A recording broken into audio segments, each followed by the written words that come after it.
Hi, everyone. I am so excited because I am speaking with author Elizabeth Letts, and we're talking about her brand new book coming out February 12th. And she has a copy of it right there, and we're going to look at the cover, and it's called Finding Dorothy. Oh, gosh, Elizabeth, this book was so good. Look at that lettering and the wind swirls. Oh, I love it. Oh, Love. thank you. I particularly did love the little swirls, if you can Yeah, see them around I the can. title. Yes, I did. Kind of Oh, magical.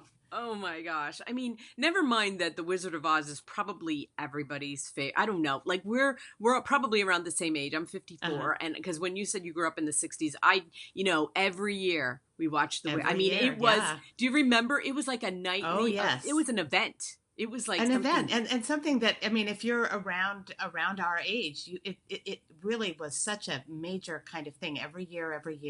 And it was kind of the start of the holiday season Yeah. because it usually was on, I think, a little after Thanksgiving, and then you would start to get, Rudolph the Red-Nosed Yeah. Reindeer and Frosty the Snowman. And it's sort of like when the Wizard of Oz came, it was the beginning of all the good stuff. And I remember like even being really little and kind of being scared, because Oh, the yeah. witch would scare you and like, Yeah. Oh, the you know, monkeys, the flying monkeys. and the flying monkeys, like, but it was like you were scared but you couldn't stop. Like, what, you were like, the movie was Yes. too good, you couldn't stop That's watching. right. you know And I think, I have this very vivid, they call them spotlight memories where you, like, Kennedy was assassinated or something and you remember it vividly. For me, The Wizard of Oz, the first time I saw it, I have that kind of memory. I remember every detail of it. The local TV store opened their doors so that people could see it on color TV. And my family walked to the TV store from our neighborhood. We lived in Houston at the time and sat down and saw the movie on this color TV. And so that moment where I'd never seen color TV, yeah. when she pushes the door open and it goes from black and white to uh Technicolor. And I think the reason I remember it so vividly is because it's so terrifying. I was then 4. yeah. At age 4, I both became enraptured by Dorothy because of her courage, and also absolutely just terrified of the witch. And for me, it was that moment where she throws the water and then the witch is melting. I'm Oh melting. my That god. just. But then like the good witch, I wanted to be the good witch, Oh, me like. too. See, you're like me. We like happy things because I loved Glinda so much. Oh my gosh, I would just want it. Like, that's what I wanted. It was like, Uh I want to huh. be her. She's beautiful. She's like I Cinderella, but know. with magical powers. And. So, Billy Burke, I don't know if you know this, but she was in the Ziegfeld Follies, and it was a great. Yes, she was a great beauty. She married the Oh, Ziegfeld, who was not. the inventor of the Ziegfeld Follies. Yeah. No, I did not know that. But I Uh huh. found out so many things. First of all, a couple of years ago, I don't even know why, because of course I always loved the song Over the Rainbow. I Uh mean, it's huh. a classic, but I started to become obsessed with Judy Garland. I don't know Uh why. I huh. like watched something on her and then I went down that rabbit hole of like, oh my God, I Yeah. love her. I love her. I love her. I watched everything. I watched interviews. I read books. Oh, So that's so great. yeah, so when I was reading this book, I was like, oh my gosh, you did her exactly like what all of my reading and watching like would have portrayed. Like, I thought you did it beautifully. I was like, Oh, this is thank what you. I imagined about the things she never said. We Uh do huh. know some of the things she said, but Yes. did you find that she said it? I'm asking, like, I'm Uh like, huh. so, I love Judy Garland, but Oh, me as I too. was like reading this part, I'm like, I gotta ask her, like, did you find that she didn't talk about the different things, like about her dieting and the Hmm. abuse, like till she was later in life? I feel like Yes. she didn't say a lot about it in her middle Uh huh. life, like in the 40s, No, 50s. I don't even think, I mean, part of it, honestly, I think it's a question of awareness that I don't Mm, think that she maybe even realized at the time. I mean, the studio system brought these people in, and it was great because you remember this is the Depression. right. So, 1939, that we were starting to come out of it, but the 1930s, it was hard times. And so if you could get into the studio system, they would take care of you. It was a steady paycheck, not just for you, your Right. whole family. And they they learned to do as they were told. And we now know that there were many, many things that were hidden in those days. In fact, most things were hidden. And the stars were really manufactured kind of as a product that you Right. couldn't see behind the curtain, as they say, Right. to what they were really like. And I don't think that Judy maybe even realized that we can see it now looking back, but that she was being mistreated in a way that was going to have lifetime consequences for her. And so it's so heartbreaking. Ah, Um, no. to think about what happened to her, that this gigantic talent, this compelling individual who's been gone for, I believe it's the 50th anniversary of her death this year. Yeah. And yet Wow. there's no diminishment in interest of her. In fact, there's just more and more interest. So Yeah. there's going to be, I think there's a new Broadway show that's based on her life as shown through her music, which I am absolutely dying to see. I will. And then I don't know if you had a chance to go see it, but the movie came back into the theaters. Just the last, they put it in for limited showing of 3 days, and then they had to extend it. And apparently, the film grossed over $1 million in one day when they put it back in the theaters. This was just within the last week. So maybe I think that maybe it's just kind of a moment. You know how sometimes Yeah. things have a moment and then they have another moment. And I Yeah. feel like that's what's happening right now, which I didn't know. I was just I sort of found the story and became intrigued with it on my own. Wasn't following anything really. So you just Yeah. never know. I know. I'm thinking I'd love to see, take one of my daughters to go see it in the movie theater. Oh, you need to. So Yeah. you have a couple more chances. So you should, because it's playing it all over the whole country. It's like Oh, I'm gonna. 700 theaters or something. Well, have perfect So timing too, right? You can't yes, buy timing. You can't. exactly. Yeah, and I just know like her daughter, Lorna Luft. I've Yes. watched so many interviews because she had her own addiction issues. Well, they Hmm. all kind of have, but Yeah. when she traces it back to, I mean, she kind of, I don't want to say blames, but I mean, Yeah. she kind of Yeah. traces Judy's problems with the pill, with her Hmm. uppers and downers, as a Yes. lifelong, Yes. because of Yes. how they were waking her up, putting her to sleep, waking her up, putting That's her to right. sleep. Well, and I guess the thing that really, as a woman who has kind of had the type of weight that goes up and down throughout my life, Right. this idea that she was just maturing normally and that they were harassing her for being overweight because they wanted her to look like a little girl, and she wasn't a little girl anymore. She Right. was, maturing. She was quite small in stature, very, not Right. even 5 feet tall, and certainly normal weight. But they had this obsession with trying to get her to fit into this dress. And that just broke my heart on her behalf. I mean, 13 years old. I'm sorry, she was about It's 15 at the yeah, time, right. but still, that doesn't make it any easier. So, No. And I'm 5 foot. Like uh huh. Oh, my kids say not, but I think, yeah. and so I used to always feel that of her because Uh I huh. know because she battled weight her whole with her pregnancies and everything. Yeah. And yeah, like 5-10 pounds on us There's is nowhere like, to put it. yeah, is Yeah. like huge. Like it comes in our Yeah. face. And Yeah.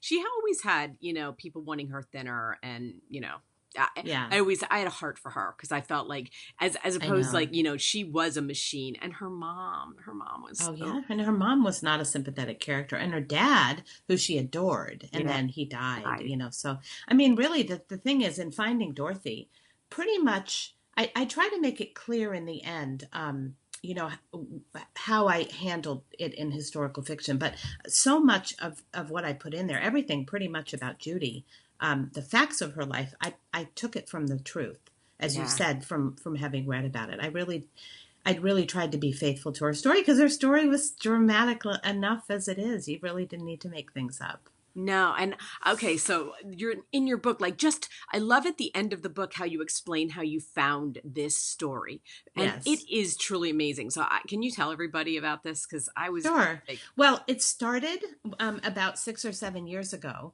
when I was reading the book aloud to my son as a bedtime story, my youngest. And I had read The Wizard of Oz, The Wonderful Wizard of Oz, the book, as a right, child. yeah, But I didn't remember it very well. And so we were reading it. And as I was reading it, I had this very strange feeling about the book, reading it as an adult, that there was a lot packed into the text that I hadn't realized. hmm And in particular, it was really the presentation of the women characters, the female characters in the book. It seemed very not 19th century to me.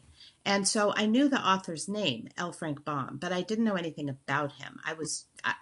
And I thought, well, the story's so famous. Everyone knows the characters. Why doesn't anyone know anything about the author? So I just went and looked him up, and when I read about him, I discovered that he had married a woman who was quite extraordinary in her own right, and who was the daughter of this very, very famous and very kind of radical suffragette in the 19th century. And so I thought, well, his wife and his mother-in-law were feminists. That explains a lot. That's crazy. It really made an impression on me. Even so, though, it didn't really occur to me that I was going to write a book about it. It was when I saw a picture of Maud Baum, Frank's widow, and he had been gone for about 20 years at that time. And she was sitting on the set of MGM with Judy Garland, who was at the time 15. And I thought, wait, there's a link between the man who wrote the book and the movie that I never knew existed. And what did these women talk about? What happened? And that was what just compelled me to think I've got to write a book about this. Oh my gosh. And that's why I love you historical fiction authors, because you find these stories and the way you go back and forth and find that connection, like as I'm reading it, it's like it makes me cry. It makes me, it brings out an emotion in me because I'm just like, oh my God, like I love that because there are so many stories out there, and to find a gem, like it's almost like this gem and you just bring it to life and, for all of us to enjoy. And I'm going to tell you something really interesting about this, which is that I have a very good friend who's also a historical fiction writer, quite well known. And she actually told me that at one point she looked into the Oz story to see because she thought maybe she would write a book about it. Years ago. And she thought, oh, I don't really see a story there. And I thought that was really such a great thing, because it's so true that we see stories in different things. It's very, very personal what will strike you. Yeah. And in my case, I had this kind of lifelong obsession with the movie, The Wizard of Oz. I've also had a really long-standing interest in the 19th century and the women reformers and the suffragists, Susan B. Anthony, Elizabeth Cady Stanton. I've never written about any of that, but it's something that I've always found fascinating and been drawn to. So that was the thing. You kind of take these things from your own life that are meaningful to you. And to, I think if somebody else was telling the story, they would maybe tell a completely different story.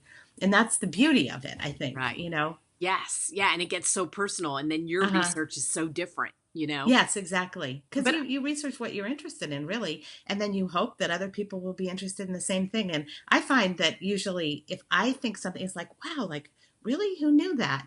Then a lot of other people will feel the same way. Yeah. Maybe I'm just I think we're all kind of, we have kindred spirits out there, even if we don't know them, I think. So yeah. And I loved how your research, like into the little things about the movie and the book, it makes me, I haven't read the book now I'm like, I want to go read the book because. Oh, you have to go read the book. You'll see it in a completely new light. I really will. And, just the little things about the movie, now I'm like, I even want to watch the movie. Like you said, I got to go watch the movie again because, where he came up with different characters and names and just, it's because I never really thought about it before, because we grew up on the movie and I've read the book, but then you're like, yeah, where did he? Yeah. Like, and when you stop and think about it, why didn't we know? Because it's such a fascinating story. Like I really felt for Frank.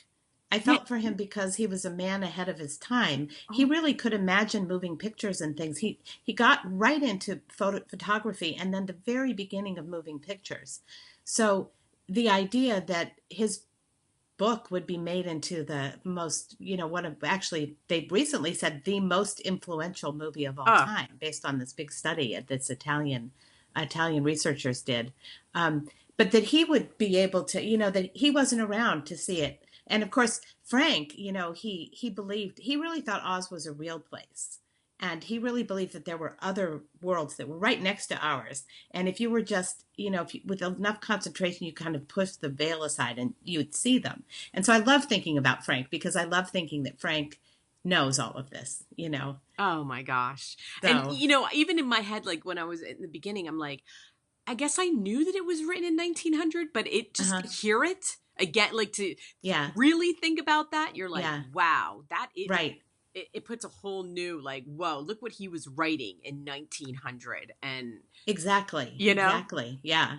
it's, So, and of course, Maud, his widow, yeah, then, in my view, really became the crucial link between the man who imagined this story yes, and the film. And of course, the film was really quite different in a lot of ways, which is very often the case. right. And yet, in some kind of very essential way, I think that it captured what Frank was trying to do with these characters and with this world and this kind of whimsical imagination that he had. And that's what I credit to Maud, that she was the link. Yeah. You know what I thought when I was reading it? I was like, you know what? This is like pre-Mary Poppins, P.L. Travers getting that movie made in the 60s, like with Mary Yeah. Poppins. You know, this happened but way before that. And it's the same, Uh-huh. thing where an author's kind of trying to fight for, to Uh-huh. make sure everything is the way they envisioned it. And of course, Yeah. Maud was the connection of like, she knew what he envisioned and she Right. was fighting for that. But Right. I want to, okay, let me just go to my notes that I can't see. Yes. Okay, sure. Because I'm they're sitting all the chatty, way so. over there. I have to bring them up here. So you start the book off in October of 1938, Hollywood. We get introduced. I love this beginning because we get introduced to her and we get introduced to Louis B. Mayer. And Uh-huh. yeah, I don't know if it's because I'm getting older, but I look at that old Hollywood thing. Like he was huge. He was like this untouchable, right? I mean, Untouchable. Yes. Right. Yes. Right. I mean, it's almost like I think about it sometimes. The only people that are really like that now would be more like maybe Mark Zuckerberg or something. You know, somebody who's just known by everyone. And yet, as you said, totally inaccessible. And yet she behind walks walls in and there. walls and walls. And yet she walks in there. Yeah. She does. Yeah, I just love that. Like, I love the scene of that. Like, just envisioning it in my head. Like, this has to be a movie. We have to make this. We have to make that happen. Well, fortunately, I have sold I have optioned it too. So hopefully it will be a movie. Yes. Oh, that's perfect. So, the last line of the first chapter, I love. There are two quotes that I'd written down. This one, I'll introduce you to our star. One look at our Dorothy, and I'm sure your mind will be set at ease. I'm telling you, she's divine. So because I love that, because I do think that Louis really did want. He looked at Judy like he saw her talent. I mean, the girl could sing. Oh yes, she could. And I think that he knew that it was going to be difficult because of her age and, to get everybody to believe that she's Dorothy, but he believed in her being Dorothy. He believed in her. He did. Yes. Yeah. And then I loved all of the ways you ended each chapter, but I had to pick, pick one, just pick one. So I did. But Maud had learned some bitter lessons in her life, and perhaps one of the hardest was that you can't always rescue people no matter how much you want to. And I love that because sometimes we try to do that. And it was so like, I don't know, you had a couple of other ones and I was like, oh, that one, like when I read it, I was like, it hit me, because we can't rescue people, Yeah. Well, and I think that's a really important part of the story because we know what happened to Judy. Yeah. And in that part of the story that you're referencing, Maud and Frank had some really difficult times when they were living out in Dakota Territory, the part that I believe inspired the Kansas scenes in the book.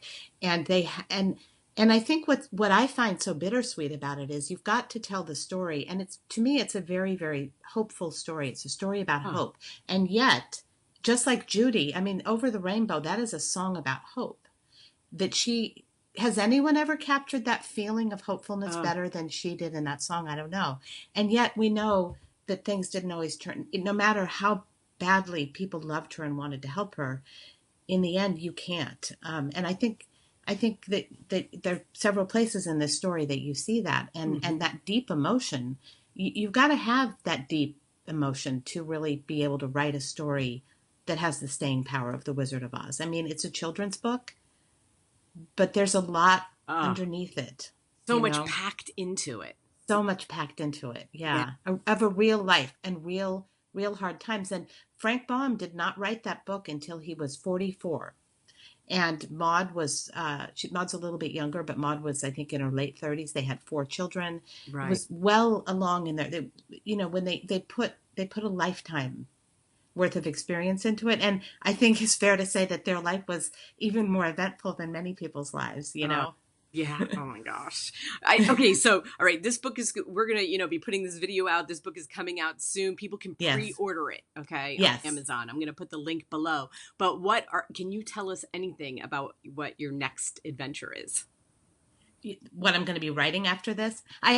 So my last two books, both of them were nonfiction, and I had already started working on a third nonfiction book when I wrote this book. So Okay. I have another book that I'm working on, and it's a true story from the 1950s about a woman who, well, she was diagnosed with cancer, and she decided to take her life in her own hands and go off on this improbable adventure. So Ooh. that's what I'm working on right now. Oh, I can't wait. I love your writing. Thank you. It was so much joy to read your book. I was like, Oh, I I felt really appreciate so that. so blessed to be able to do that. I can't wait to see what this does, and I pray that we see this up on the big screen because I think it would be so much fun to bring Maud to life, you know? Well, and yeah, I mean, I guess I feel pretty lucky, to be able to create in fiction characters like Louis B. Mayer, Yeah. Frank Baum, Right? Judy Garland. They're all larger than life. Oh my And gosh. it was a great joy to write it. And I'm really looking forward to getting it out in the world. And because the way that I see my life as a writer, it's really interesting that you write a book and it kind of just exists in your own mind, but then you put it out into the world. And I think that reading and writing are kind of coexisting creative acts where the writer creates, but the reader also creates this, Mm, because you can't read a book without creating your own image in your own right. mind. And it's so fascinating to me what people take out of it. Very often they pull things that I don't know if I put them there, but it doesn't matter because all of a sudden the story has this enhanced meaning. And that's what I love. I love it. I love it when the readers get it. It's hard if the readers don't get it and they don't like it. Sometimes you're kind of like, oh shoot. Yeah. But when people do, they bring you back these insights and the story becomes bigger than you are. And I really felt like that with The Wizard of Oz and Frank. I thought he wrote this story. And I at one point in the book, I said something about the characters escaping off the page and into the Mm-hmm. world. Mm-hmm. And that's how I think of The Wizard of Oz. These characters escaped off the page. You don't have to have read the book or seen the movie to know about the Right. man behind the curtain, the Right. yellow brick road, you know, and that's an incredible achievement. And so that's what I'm looking forward to. I'm looking forward to bringing the people behind the story who are essentially pretty unknown and bringing them to life and bringing their story, letting it out, let it escape off the page and into the world. Yeah, and I was just thinking, I mean, not only like think of all the things that you say Yellow Brick Road, it's like Wizard of Yeah. Oz. You say Over the Rain, it's like there are so many things Yeah. like every single person knows like how many books and or movies are Uh-huh. just that's why There, I mean, really very few. right. I think that The Wizard of Oz, and it was a whole series. I mean, Frank wrote Yeah. 14, and then I there didn't was know. also Maud hired another writer who kept the series going for another quite I don't remember exactly how many, but quite many years. And so he that story is more almost like I think like Harry Potter is what I was trying to Oh, say. right. That the way that Harry Potter is now, the amount of cultural impact that it has, Yeah. that was very much the case for The Wizard of Oz. And then The Wizard of Oz too. I mean, you think about, there was the musical The Wiz, The um, Wicked. and there's obviously Wicked, Wicked. I which has was gonna, been huge on its oh, own. right. And then there was the sequel movie Oz. I mean, there are actually hundreds. When I started looking into it, I was like, and comic book versions Oh my and goodness. other, sequels and movies that nobody's ever heard of, and just crazy, and other book series that are based in the Oz world. And so mine is really, as far as I know, though, it's the first time in fiction that anybody has actually talked about Frank and Maud and their, the story that inspired the story. So Oh, that's awesome. Show us the cover one more time. sure. I would, like I said, I'm going to have all Elizabeth's links listed along with this Amazon link, and we love the cover. I can't wait to go to Barnes and Noble just to find the cover. I just want to go look at it. Okay. Oh, thank you. So could I just ask you one favor, which is I can send you the link, but not to link just to Amazon, because I really do like to support independent booksellers as well. So to give people a choice. Absolutely. Send me whatever you want me to post up Okay, there, and great. I will certainly do that. I have I have nothing with Amazon except for I use them all the time, and it's Oh just yeah, no, it's just I do like there's a lot of booksellers out there, and there so I are. really like to kind of let people choose where they'd like to shop. Yeah. So, and Yeah. Amazon's fine Unfortunately, too. yeah, we get stuck in that Amazon world where it's too Yeah. easy and I buy other things. Like I end Uh-huh. up buying like 10 other things. Yep. I shop at Amazon too. I think it's a great company, but I just like to have people have a choice. Yeah, and when you know what, I always visit indie bookstores. Like if I'm gonna go Hmm. if I'm like traveling, I will go Yeah. find an indie bookstore that I like. Yeah, I You know know? that they're the best, and Yeah, they can really put jewels into your hands that you maybe would never know about. And then if you right. know what you're looking for, you can go to Amazon. So Yeah, kind of evens out, I think. yeah, absolutely. So thank you so much. You have a great day, and That was my pleasure. Well, please stay warm. I will. I will. I don't plan on going out there. Trust me. So Don't go out. go out. Have a great day. Bye bye. Okay, you too. Bye bye.